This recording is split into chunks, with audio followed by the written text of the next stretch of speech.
Say your name and then press hash. St Mary's.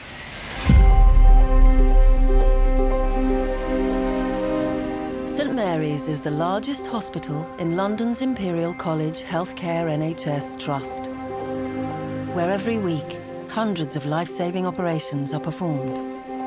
Today, a team of expert surgeons is preparing for one of the most challenging operations they will carry out this year. The team is led by consultant vascular surgeon Colin Bicknell. Shall I load the scans up then? It's taken 2 months to coordinate the diaries of the highly skilled surgical team. Just for this one operation, the people that we need: 4 consultant vascular surgeons, 1 cardiac surgeon, 2 expert perfusionists, 3 anaesthetists, 1 general surgeon, and our expert nursing team. That's purely in that theatre. The patient is retired software engineer Peter Lai. I really want to have it done now. I know, well, so do I. Although I'm frightened to death, but at the same time, I want you to have it done. Yeah, otherwise you can just suddenly have rupture and drop dead in the street. That's right, yeah. Mr. Lai, 60 years old, had a dissection, type B aortic dissection, 15 or 20 years ago, and he had a continued dilation of his false lumen. It's been amazing, the bringing together of all this expertise just for Peter. And then, it was around about 10 years ago, he got a carotid subclavian bypass and a thoracic stent from the innominate down to the diaphragm, but he's continued to dilate. This will be his 9th operation. They're actually going to open his aneurysm up. They're going to take all the clotted blood that's accumulated there in all these years. It should really fix his aneurysm for good. So we've got no choice, and we said we'd operate, and we've been through the risk lots and lots. You know, certain death if it ruptures, so we've got to do something. Yeah, it's still very scary, isn't it? Well, But anyhow, that's good. I'm glad you're always... you have to go through it. Hope for the best. Yeah. We just need the luck. Yeah, that's right. Yeah. While Peter appears well, his scans tell a different story. This is the right lung, which is normal and healthy. This is the left lung, but it's filled up completely by this aneurysm. If it bursts, he'll lose a tremendous amount of blood in his chest quickly, and he'll die. An aortic aneurysm is a ballooning of the main artery out of the heart. At 12 centimetres, Peter's aneurysm is so large that St Mary's is one of the few places in the UK capable of repairing it. He's had multiple operations, and I've been involved in approximately half of them. He's lived through this condition for many years. He knows the dangers that are there. The only word for Mr. Lai in the face of this adversity is calm. He's actually a remarkable human being. I'm not sure whether I personally would have taken all of this quite so well. I have no choice, basically. I just go along with whatever is required. I just want to get over and done with. My wife is very worried, but I don't worry. I always believe there's nothing to worry until there's something to worry. Peter needs a bed on a ward ahead of his operation tomorrow. But currently, the hospital is experiencing very high demand for its 301 adult beds.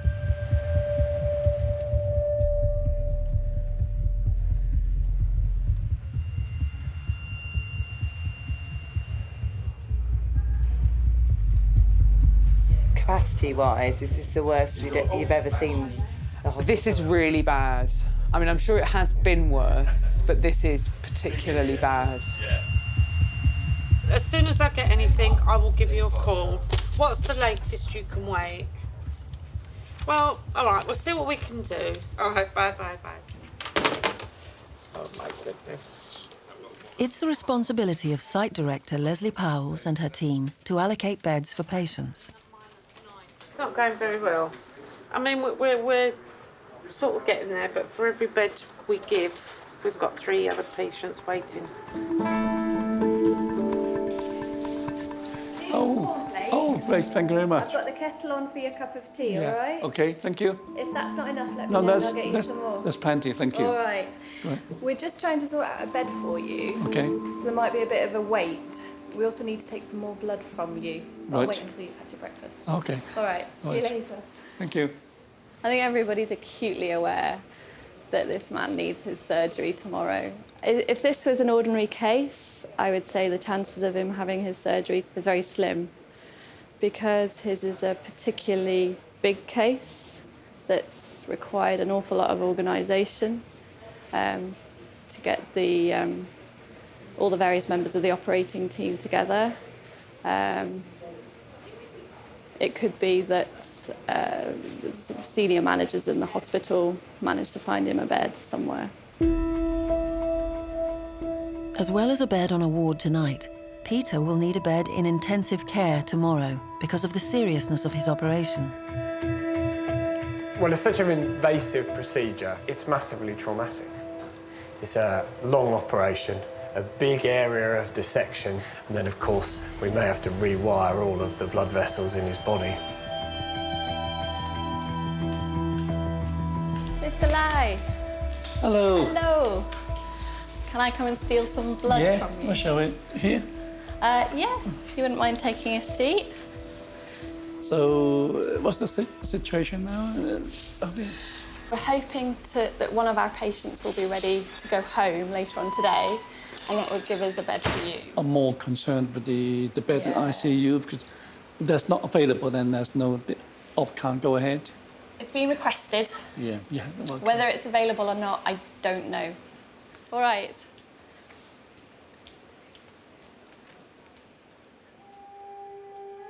Hello. Hello, Alice. How are you all? With the hospital full, patients can't be admitted until others are sent home.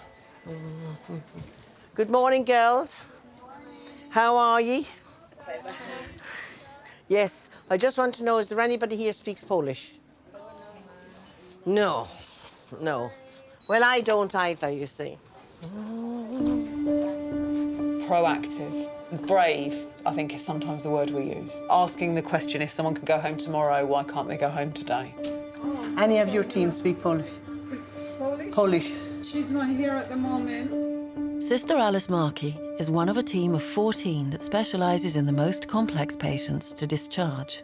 The pressure that's on the NHS, you worry about it because you think, well, you know, the walls are not elastic. There is no elastic in the walls, but the demand is high. One of her cases is a Polish man, Tadeusz. He's been medically fit to leave St Mary's for the past week. Anybody here speak Polish? Anybody here speaks Polish? But getting him out of hospital has not been straightforward. Any of you speak Polish? He's homeless. He's been working as a mechanic, but sleeping in the cars that he repairs. He got a sore on his ankle, and obviously it has escalated because he probably has neglected it a little bit. And I just want him to understand our journey, the journey for him out now. Hello. How are ya? You understand little English? Little bit of English, and I will get an interpreter, because otherwise you don't know what I'm saying and I don't know what you're saying. Why is it that you can't just discharge a homeless person?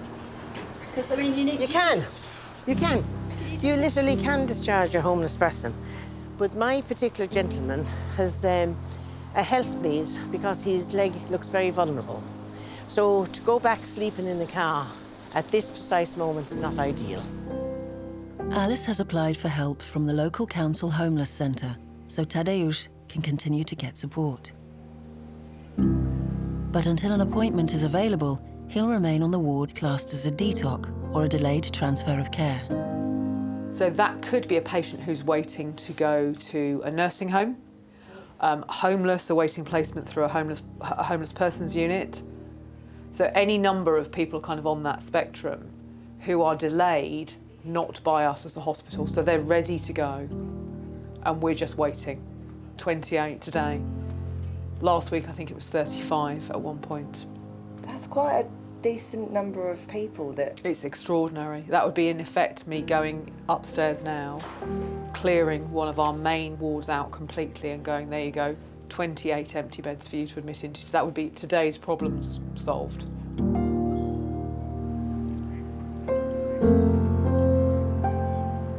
Louis from the top. Our gentleman that fell over whilst on a business trip, doing very well from a medical perspective.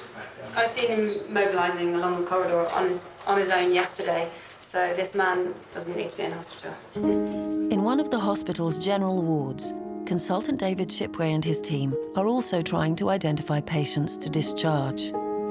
There are a number of different sort of barriers that we have to face from a sort of social perspective. For example, we've got very frail elderly people and they're falling over at home and having sort of injuries, and then we have to make the sort of decisions about whether it's reasonable to get them home or whether it's not. So E3, Dorothy, so she's a fracture of the leg. We've made some more changes to her medication, and basically we will see how she does over the next, say, 24, 48 hours.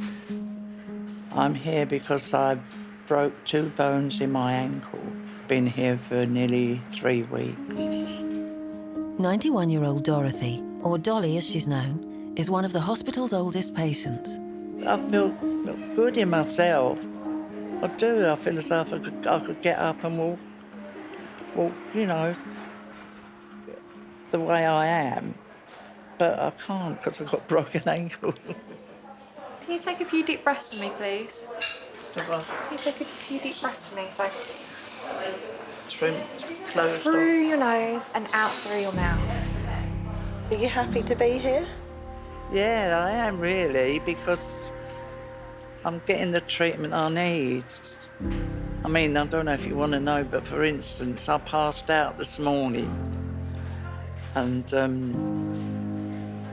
they was all there to rally round, to, you know, bring me round and see to me, whereas if I'd have been at home on my own, I don't know what would have happened. I really don't. It might not be necessarily dangerous to someone that's like me or you. However, to someone at her age, her fantastic age, it's quite dangerous for her to be on her own. Dolly is waiting to be moved to a community hospital where she will convalesce until she's well enough to go home. Dolly, are you in any pain right now? No, love, I feel fine, Jess. I feel, honestly, really. Sometimes patients stay here longer than they need to, but we haven't got necessarily this middle ground right now in between a hospital and a home. So that bed's being used.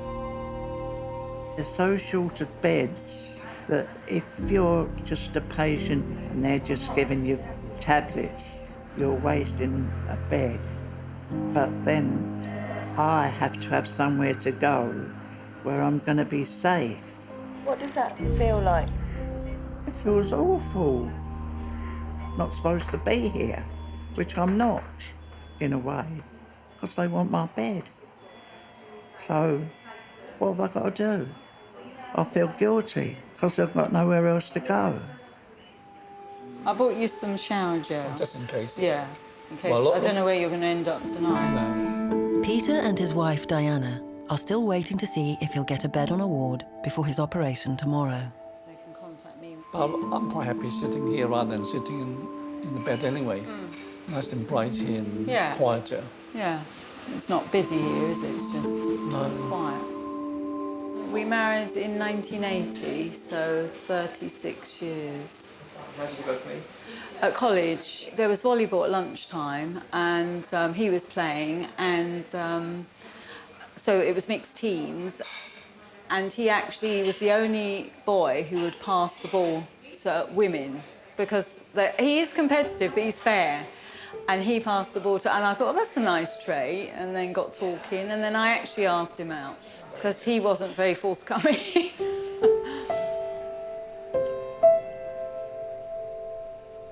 I love him as much today as I ever did. I want to be there for him. I do my best for him. I wish I didn't cry all the time, but I do. But in every other way, I try and help him. yeah, to protect him.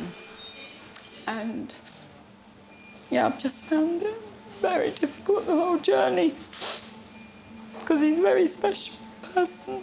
So it has been difficult. You know, I just wish I was stronger, but, you know, I've tried to be strong for him. But luckily Peter's really, really positive. And so I try my best to be, but he understands I'm not like him. So it's difficult. We want a bed for him overnight tonight. How's that looking? Not too good at the moment. At the moment, the ward is full. There may be one discharge. It's a patient that's been looked after by a different team. So we're waiting to hear from that team whether this patient's fit for discharge. If that patient goes home, then we'll have a bed for Mr. Lai.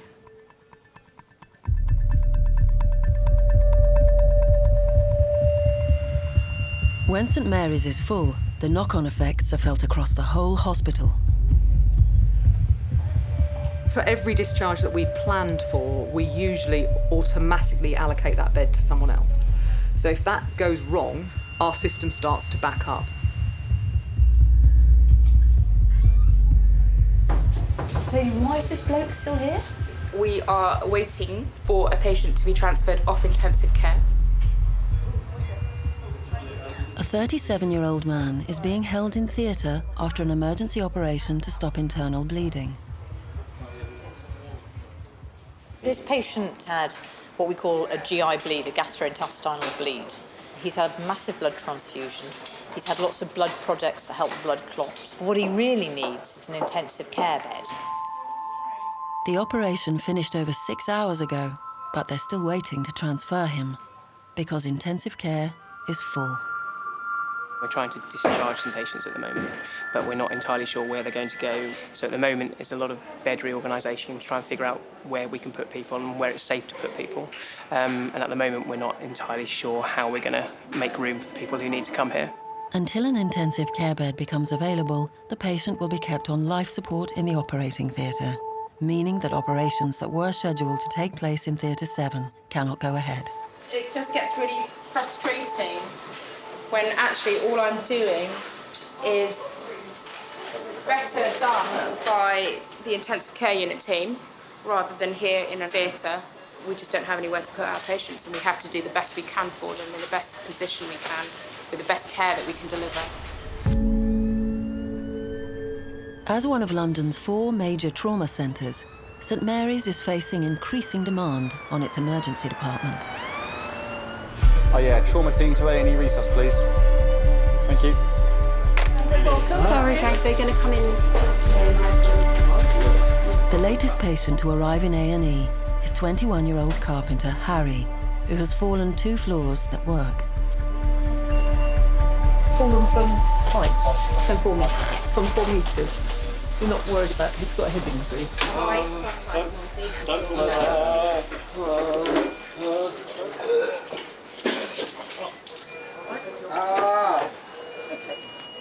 It's just some oxygen, it's just Stop a that, please! Harry. Please, fuck that shit! Fuck off! Alright, Harry, you're okay, you're okay. Fucking hell, stop it! Alright, sweetheart, it's okay. Please, Harry! Alright, Harry, you're doing really, really well. I know it's horrible. Harry's agitated behaviour suggests he may have a brain injury. Okay, tube, intubate, yeah. Lovely. He is anaesthetised and his breathing is supported so the doctors can ascertain the extent of his injury.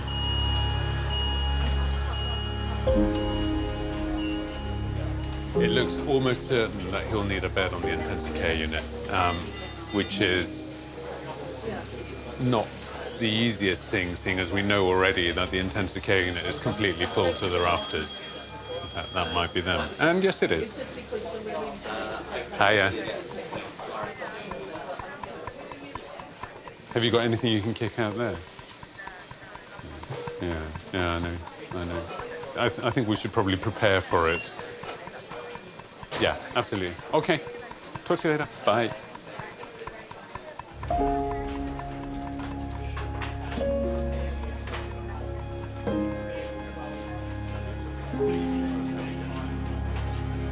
Is it all always like this? We've always had times when it's been like this. The emergency service has peaks and troughs in demand like that, and the peaks and troughs are going up and up and up. There are times when I start thinking, whoa, okay, if another thing happened now, the system would break, and we'd be in really, really serious trouble. Scans will help to determine how serious Harry's injury is and whether he needs one of the sought-after intensive care beds. Debbie. Okay, Debbie, we'll expect to see you soon. Thank you. Bye-bye. Mum's on the way.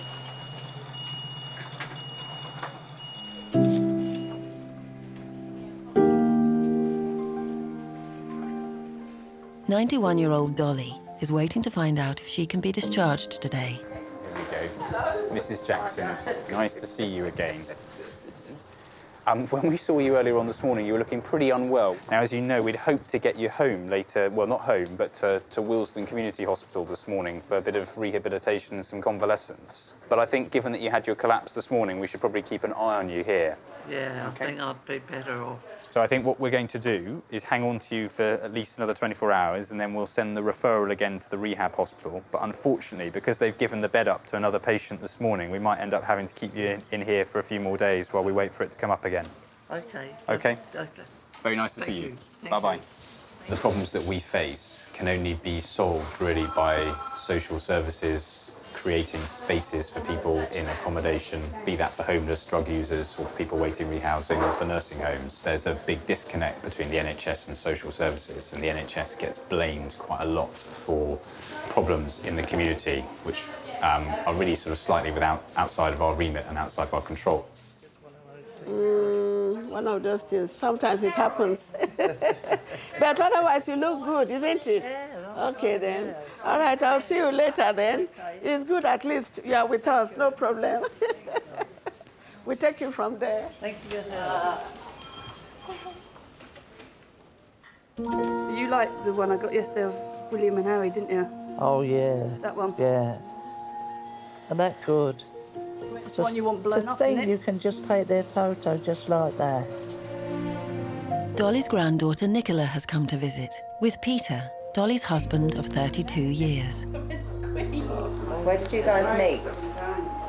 Oh, we met in a pub. She's definitely a fighter. I mean, she's had a lot of accidents, a lot of falls. It's not the first time she broke her ankle. She went to Spain once with her friends. What did she do? Went roller skating and broke her ankle.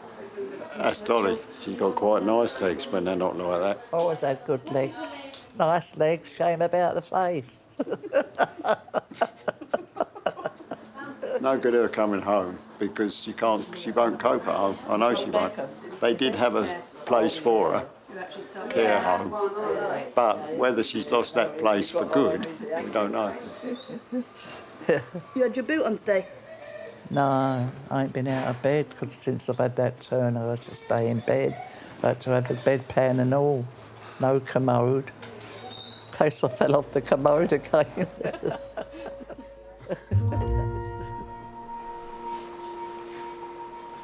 After receiving emergency life-saving surgery in the early hours of the morning, the patient in Theatre 7 is still waiting to be transferred to intensive care.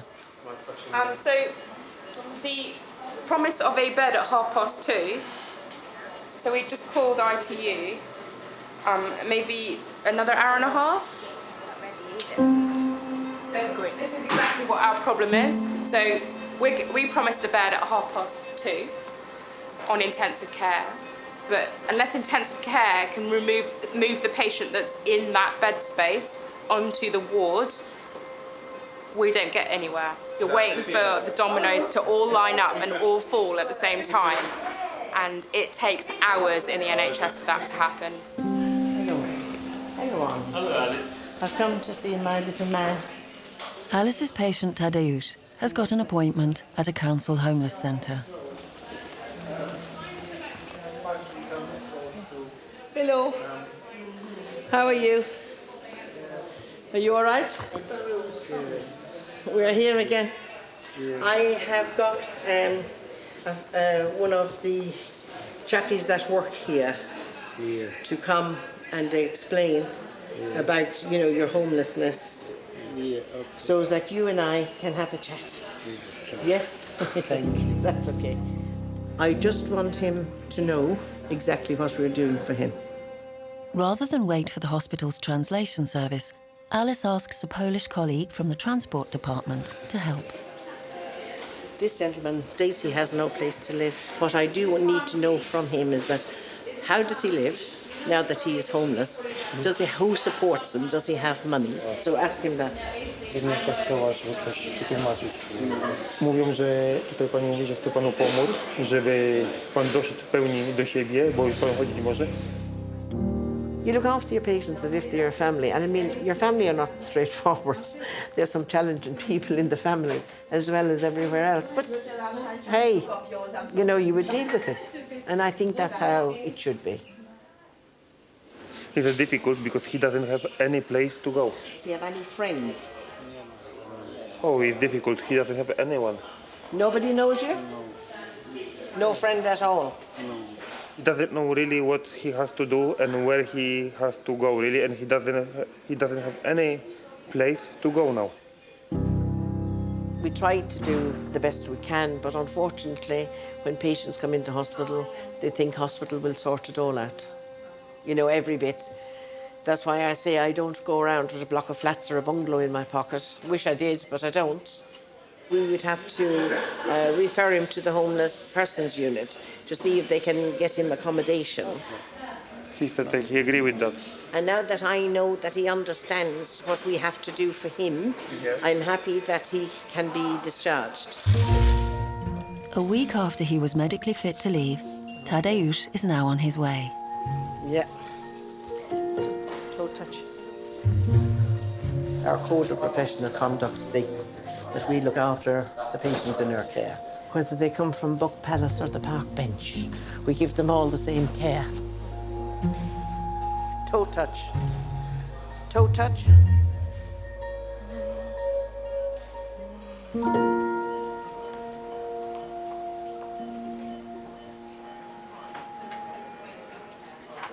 Harry's girlfriend Paige and mum Debbie arrive at A&E.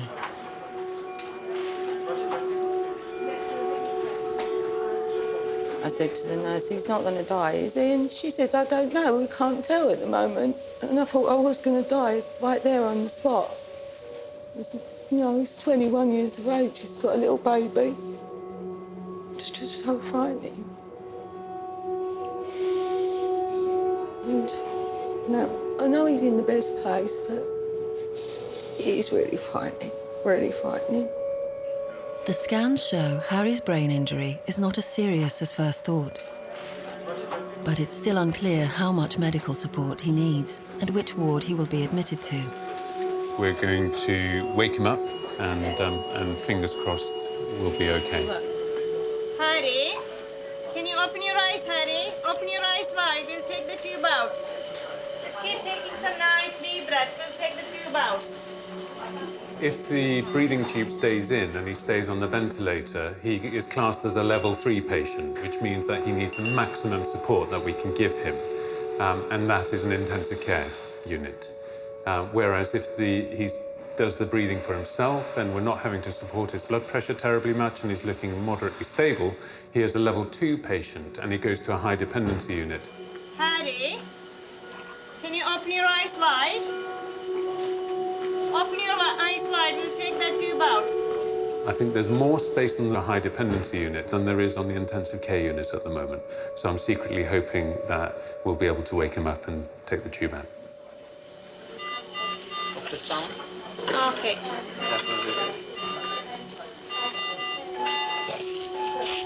Nice deep breaths in and out.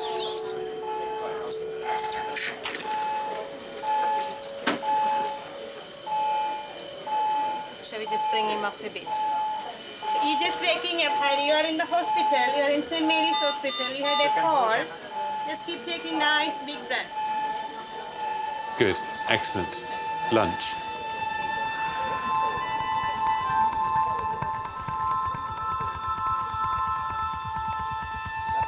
Intensive care has been full all day, but there's been a development.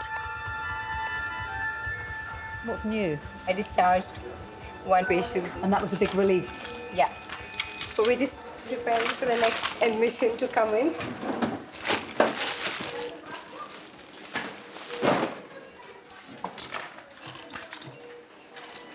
Yeah, so the bed space is 90% ready. I'm just gonna bleep 16:55, you told me? After hours of waiting, the patient who had emergency surgery can be transferred and the theatre can be used for other patients. So anything that doesn't need to go, doesn't need to go, guys. Do you want to switch that ventilator off? I do my job because I love it, so let's take that. Things have definitely changed. The last decade has got a lot worse. And personally, that means that I work longer hours because I don't have anybody to hand over to. Right. Everybody happy? Okay, let's go. There are more days that frustrate me, more days that upset me, more days that I leave work unsatisfied, that not that I haven't done the best I can, but that I wasn't able to give the best to my patient because of the lack of resources. Intensive care is now full, but patients continue to arrive at A&E.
Tomorrow, any news, you know, whenever. Yeah, I'll text you. Moved or, text or I can ring. Don't forget the... No. Shall I leave that? No. I won't have it. No. I'm not kissing him either because I don't want to give him anything, just in case I want to keep him in tip-top condition. So bye, darling. Bye, Wait see you to tomorrow. hear. Yeah. See you then. Aneurysm patient Peter has been waiting for 9 hours for a bed on a ward ahead of his life-saving surgery tomorrow. I'm on my own now. I'm just waiting. You know, when the night comes, and then it brings the sadness. Yeah. Still, hopefully tomorrow I'm going for the op and just a little bit of luck. It'd be good to go ahead, and get it over and done with, and we can start the recovery. I have some news. You got news? I've got some good news. Oh. We have a bed, not in this ward, but we'll have a bed for you in about an hour. Yeah. And we won't find out about an ITU bed until tomorrow. We'll do our best for you. Yeah. Certainly. Thank you very much. I shall see you later on. I'm here for another couple of hours. Okay. So as soon as the bed's available on Valentine Ellis ward, we'll come and let you know and walk you over. Okay. Thank you very much. All right. See you later. Yeah. Bye-bye. Oh, so that's good news. Got a bed tonight. And so tomorrow, we just need one more good news tomorrow.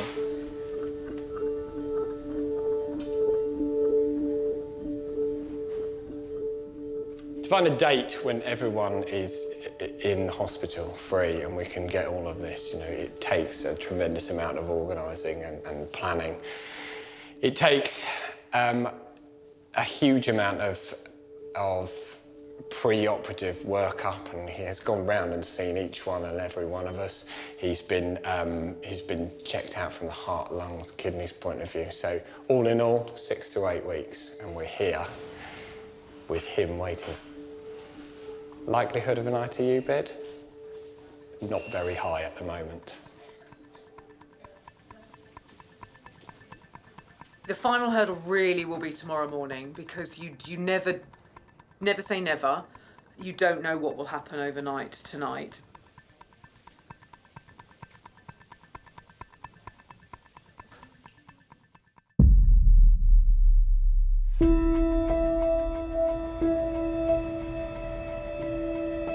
It's the morning of Peter's operation. While the team assembles in theatre, Colin Bicknell is on the hunt for a bed for Peter. But intensive care is already full. So what's the order of the day? It's bed management for a couple of hours, and then we'll concentrate on the operation, I hope. So we should be briefing at 7:30, and all come down to the ICU bed. Everything else is ready to go.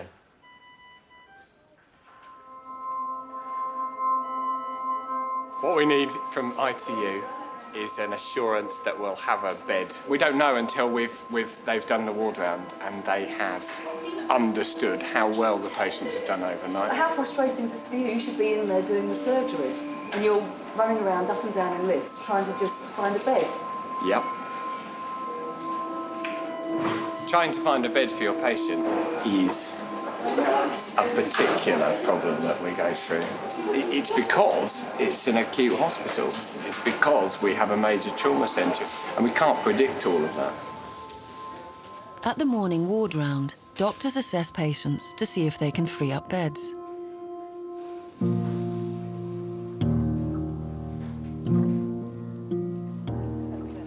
Hello, good morning. My name is Magdalene. I'm a sister in St. Mary's Hospital. We have a lady who is supposed to come to you yesterday. Her name is Dorothy Jackson. There was a delay and you asked us to call today to confirm what time she can come. Everything is ready, yep. Yes. You look nice today. Oh, thank you. I do try. Thank you very much. I'll be back in a little bit. Okay, Jess, thanks, love. I want to see her get home and I want to see her in her own clothes and doing her own things and enjoying her life and not stuck in hospital. It's not nice to stay in hospital for this long. All right then, take care. Thanks, bye. Definitely she's on their list. So if everything is fine with the doctor and she's stable here, then they'll get a bed for her. So we are sure she will go today. I've come with good news for you. You need to go to Willesden today. Yeah? They got space for me? Yes, we've spoken to them. All right. They have a bed for you. Well, that's it then, isn't it? I'm off your books. Yeah, that's good news. Okay, do you want to sit up for me? Just sit, if you can sit on the side of the bed and face me. Harry, who came into hospital yesterday after a fall, has spent the night under observation on a high dependency ward. Very good. He's not very well today. He's crying. Said his head was really hurting today. And we're just waiting. I'm waiting to see the doctor now to see what's happening. Okay, so eyes wide open. Very good. That painful? That really hurt. He wants to go home, that's what he keeps saying. He wants to go home. His Paige is 21 tomorrow. Paige is Harry's girlfriend, so he was cooking her a nice meal. And she told him all what she wanted, chicken. And now this has happened. So if you turn your head to the left and keep it like that, and I'm going to count to 3, I'm going to tip you quickly on this shoulder. We're now going to say that her birthday's next month, and hopefully Harry will be all better. We can all go out and celebrate. Okay, so we'll do it together. On 3. 1, 2, 3, go. Excellent. Eyes open for me. Superficially, it looks like he's got a serious problem. And yes, he's had a head injury, and this is not a banal situation.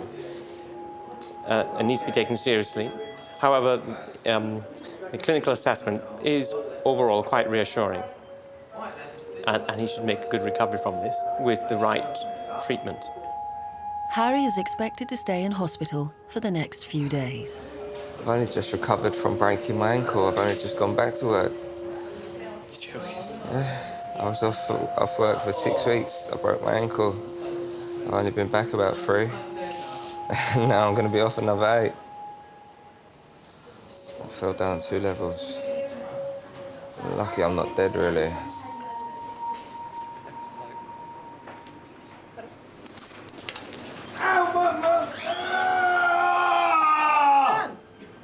hold that. When he started swearing a bit, we know he was still there. That's it.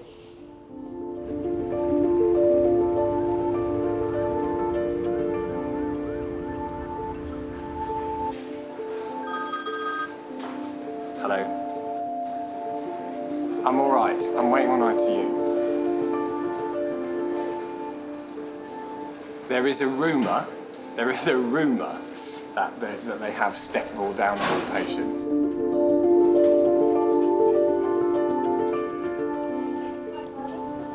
Hello, sir. Good morning. Oh, is that Peter? Yes. Yes, sir. You're going to theatre now, sir, yeah? Oh, okay. I'll just put my fingers up. So it looks as if there is a possibility of an ITU bed today because there's a patient who can step down from ITU. We've got to have a full confirmation when they've started the rounds, but it's enough for us to send to the patient and start, which will save some time. And then we'll get fully confirmation when they finish the ITU ward round. Are you pleased with that? Yeah. Very. So I won't see you now. Hey. I won't see you again. Probably not. Oh, thank you very much. Oh, I'm coming down with you. Oh, yeah, I'll do it.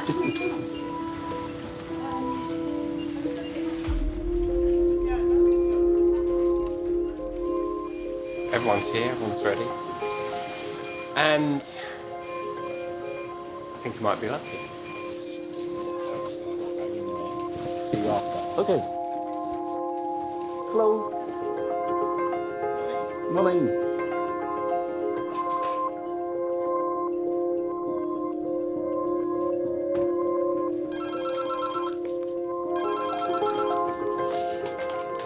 Hello, Site Operations. Leslie speaking. So, Peter, can you tell us your name? Peter Lai, Yeah, and your date of birth? 23rd August. And so can you tell us what you are going to do today? I'm going to have a big operation. Hello, how are you? I'm all right, thank you. You're busy. Okay, so what have you got at the moment? So, as you know, we're waiting for the confirmation of the ITU bed. Yeah. It looks very good. So, we're just waiting for the last green light. Oh, good. So, but I'm quite Great. confident. Thank you very much. You know that you've got a booked patient, don't you? Okay, all right. All right, thanks, Diana. We'll speak tomorrow. All righty, bye-bye. Heads up from them was, we are not going to have an intensive care bed for our planned elective patient as it stands at the moment. Does your wife know yet? She doesn't know we're going ahead or not. So just no way I can tell her it's definitely going ahead. This kidney will be up. I mean, it looks, if we were on SOAS, we're miles away from this graft. So that's the left side, yeah? Yeah. Okay, so from there... Gentlemen, listen, we've got Matt's just been talking to Maribel. There is no bed. What? What do you mean there's What? No bed. No one to transfer out. And there is no... That's a no-no, rather than a no, give us some time. So the feedback is it's a no. There is a no. You remember me from last I time? remember you I remember last your week. names. Yep, 3 times. Yeah, 2 times. I know I've treated you before. Mm. It's a shame to see you back, but how are you? I'm okay, thank you. Yeah? It's good, thank you. So, no, I know it's not your fault, but that's a definite, is it? That's all we need to know now. And there won't be any, it won't change later, and there's no one who is going to cancel.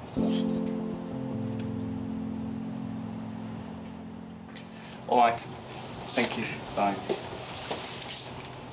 Toast. Definitely not. I'll just go and tell them that it's off. I'll come with you.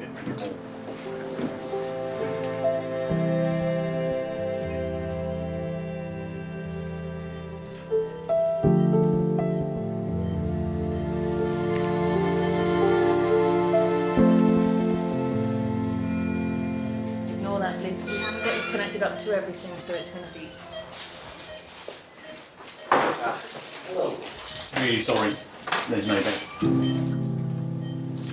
Really, really sorry. Gutted. Of course we're gutted. It's disappointing because you build yourself up, you prepare for it, we're all ready for it. It's disappointing for the patient, you have to let them down. He's going to be going home now. Can you imagine how he feels? Really sorry. It's all right. You tried the best.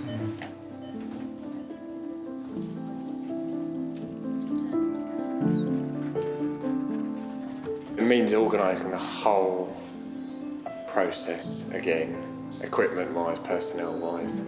It means all the people in the clinics that were coming in a few weeks' time need to be cancelled. All the people that were going to be operating in a few weeks' time need to be shifted around. The whole thing is like a moving jigsaw, and they all get pushed a bit further along. But we have to do this man because of his large aneurysm. There's a risk of it rupturing, so we've got to get him in as soon as possible. I felt ready for it when I was down there. Okay, seeing everybody, say hello to everybody. Yeah, I'm going for it. And then, it just deflates. It's a bit unreal, isn't it?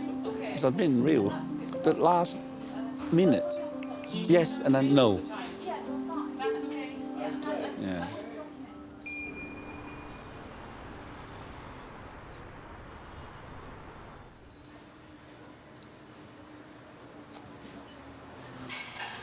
So I'm still waiting. She got everything ready and she's been told she's going, everybody knows she's going, and now we're waiting for transport. So the problem with getting a place in the care home has been solved. But now I've got to get there. So got another problem on our hands. You don't know whether you're coming or going. I might have to stay here all night again. Like this. There's Dolly stuck in her bed with her big boo on. It's a farce, really. It could be made into a comedy.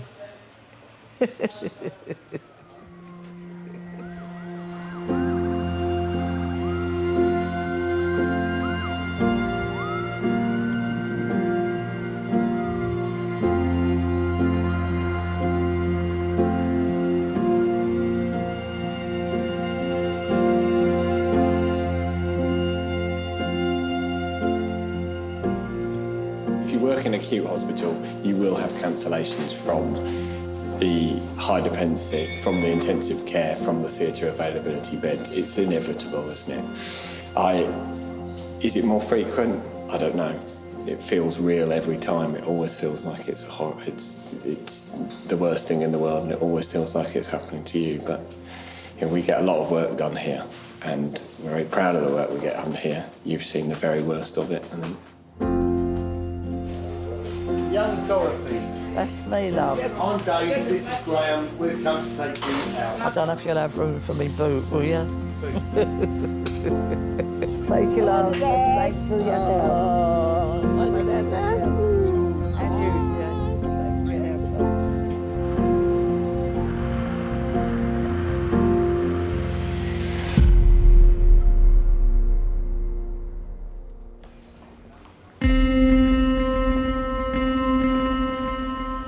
I'm here again.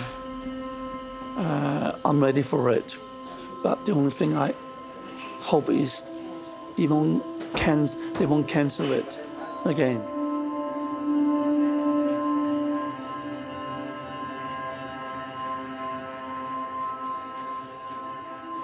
Hello. How are you? I'm okay, thank you. Good. Back again? Back again, yes. In your favourite bed? Yeah.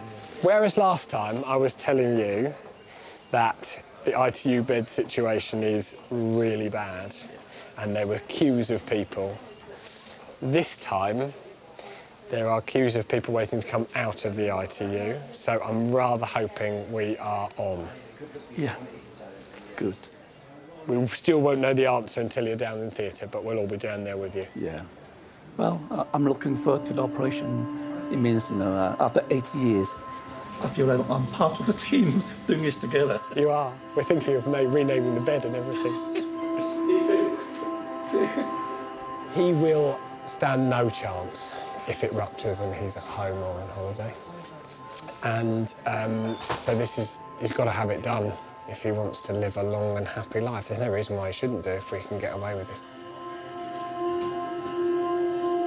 It's not my journey, it's me and my wife's journey together.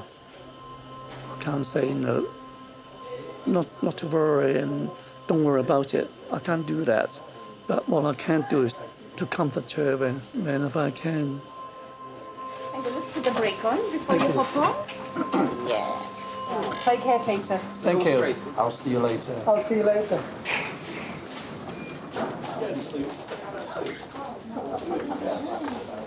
Hello, Peter. Good morning. You had the good news? We're on. We're on, yeah. It's brilliant news. I mean, it's great because we can get going early as well, which is a real advantage. You're going to use it now, happy? We're going to open up the sac where there will be some bleeding, and then we know plan A is sew off the lumbers and then close the sac. Plan B is if it's bleeding, we'll put some stitches around the top. Plan C is clamp at the top and the bottom and replace the middle bit. Good, everyone happy?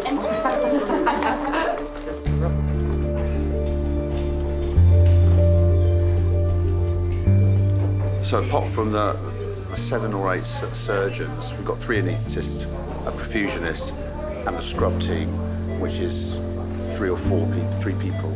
So it's about 14. The cost of this, just the financial cost, is enormous, and I think it's a really optimistic thing that we push on and try and get people like this sorted out, no matter how big the team and how expensive the day is. Okay, so can we have hands on deck? And Colin, do you want to orchestrate the move? Okie dokes. I'll attempt to take this off and then we'll... No, let's just opening it.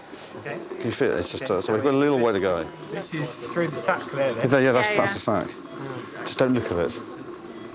My God. If you just that is all aneurysm, which is rising up out of the chest. All of this. At that point there, it looks like it's where it's about to blow. So you've got ready a knife to open up the sac, then lots of sucking. Ready? Okay. Lumbar sutures ready? Thingy? Clamps ready? Yes. Okay, Mr. Lai. Oh my gosh. Another one.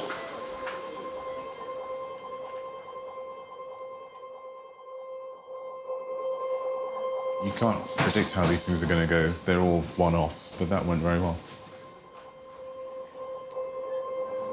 It went as well as you can expect it to go. But of course, you know, these people are on a journey through the hospital, and it's only 50% of the operation, if that. He's young though, and he's fit, and he is determined, and so is his family, and so is his wife. We've got everything crossed for him, and touch wood, I hope that he'll do it. I've known him for so long now that I'll be checking on him 9 times a day for the next 2 weeks.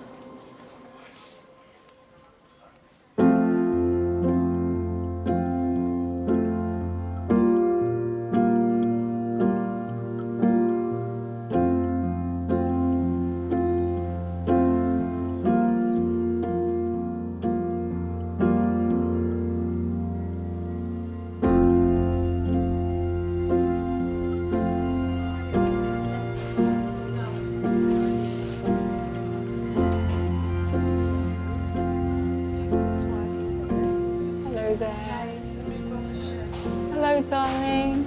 Yeah, you okay, hon? Yeah.